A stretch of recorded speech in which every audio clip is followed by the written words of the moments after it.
নমস্কার প্রিয় ছাত্রছাত্রীরা, নিয়ে চলে আসলাম তোমাদের জন্য একাদশ শ্রেণীর দ্বিতীয় সেমিস্টারের ফাইনাল সাজেশন কোশ্চিন বাংলা প্রশ্নপত্র। আজকে আমরা গদ্যাংশ থেকে সাজেশনগুলি দেখে নেব।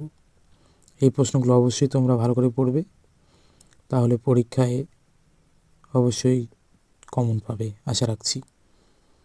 দেখো, তোমাদের দুটো গল্প আছে, একটি ছুটি এবং আর একটি তেলানবত আবিষ্কার। দুটো গল্প থেকে মিলে মোট একটি কোশ্চেন করতে হবে। আশা করি এই প্রশ্নগুলি যদি তোমরা তৈরি করে না রাখো, অবশ্যই দেখে যেও।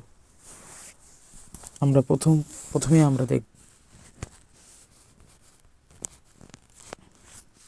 প্রথম কোশ্চেন, গদ্যাংশ অনধিক 150 শব্দে যে কোনো একটি প্রশ্নের উত্তর দাও।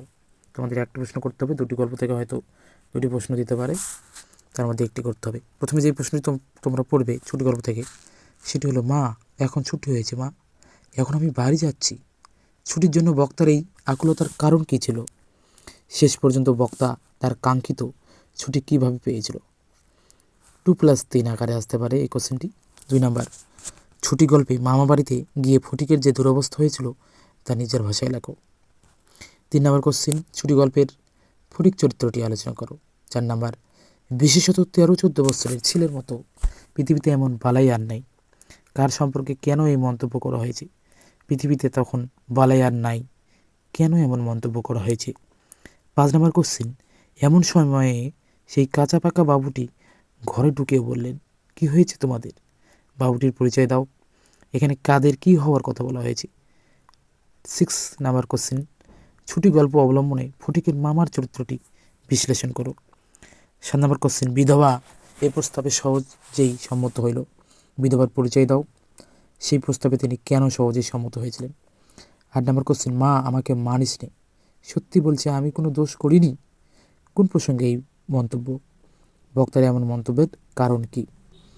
শেষ কোশ্চেন ছুটি গল্প থেকে, পার্থিব গৌরবের ন্যায় ইহার আনুষঙ্গিক যে বিপদের সম্ভাবনা আছে তাহার কিংবা আর কাহারও মনে উদয় হয় নাই।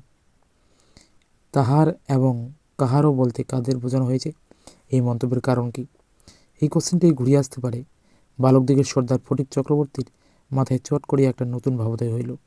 কোন ভাবের উদয় হয়েছিল? তার পরিণতি কী হয়েছিল? এই কোশ্চেনগুলো করলে আশা করি ছুটি গল্প থেকে তোমরা একটা কোশ্চেন কমন পেয়ে যাবে। কেউ যদি মনে করে যে আমি তেলানবত আবিষ্কার গল্পটিও পড়ব, তাহলে তাদের জন্য এই গল্পগুলি খুবই গুরুত্বপূর্ণ, এই প্রশ্নগুলি খুবই গুরুত্বপূর্ণ। প্রথমে রেখেছি, আমি তোমায় কথা দিচ্ছি মাসিমা, আমার কথার নড়চড় হবে না। কে কাকে কথাটি বলেছে? সত্যি কি তার কথার নড়চড় হয়নি? অথবা এই প্রশ্নটি ঘুরিয়ে আসতে পারে, না মাসিমা আর পালাবো না। কে কাকে এই কথা বলেছিল? বক্তা কি তার কথা রাখতে পেরেছিলেন? নেক্সট কোশ্চেন, মনে হবে তেলেনা পোতা বলে কোথাও কিচ্ছু সত্যি নেই। কার মনে হবে? কেন মনে হবে? এই মনে হবার কারণ কি? 3 নম্বর কোশ্চেন, তেলেনা পোতা আবিষ্কার গল্পের রোমান্টিকতা ও বাস্তবতার যে টানাপোড়েন লক্ষ্য করা যায় তা আলোচনা করো। নেক্সট কোশ্চেন, তেলেনা পোতা আবিষ্কার কি শুধুই ছোট গল্প, নাকি আধুনিক বাস্তবতার ছাঁচে ঢালা এক শকুন্তলা কাহিনী? পরের কোশ্চেন, তাহলে হঠাৎ একদিন তেলেনা পোতা আপনিও আবিষ্কার করতে পারেন। তেলেনা পোতা কি? তেলেনা পোতা আবিষ্কারের শর্তগুলি লেখো। 6 নম্বর কোশ্চেন, তেলেনা পোতা আবিষ্কার গল্পে মাছ ধরার সময় পুকুর ঘাট ঘটনাটি বর্ণনা করো। 7 নম্বর, হঠাৎ একদিন তেলেনা পোতা আপনিও আবিষ্কার করতে পারেন। তেলেনা পোতায় যাত্রাপথের বর্ণনা দাও। অথবা কোশ্চেন, তেলেনা পোতা আবিষ্কার গল্পের গরুর গাড়িতে করে যাওয়ার অভিনব অভিজ্ঞতার বর্ণনা দাও।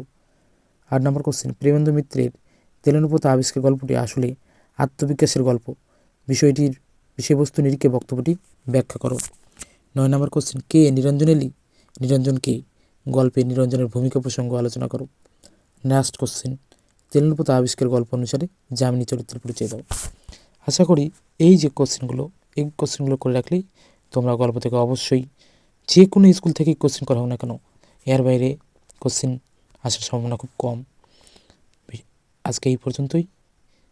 যদি ভিডিওটি ভালো লাগে অবশ্যই চ্যানেলটিকে সাবস্ক্রাইব করবে, লাইক, কমেন্ট এবং শেয়ার করবে।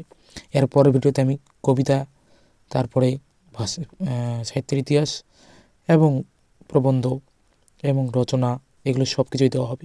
অবশ্যই চ্যানেলটিকে সাবস্ক্রাইব করে পাশে থাকো। সবাই ভালো থাকবে, সুস্থ থাকবে।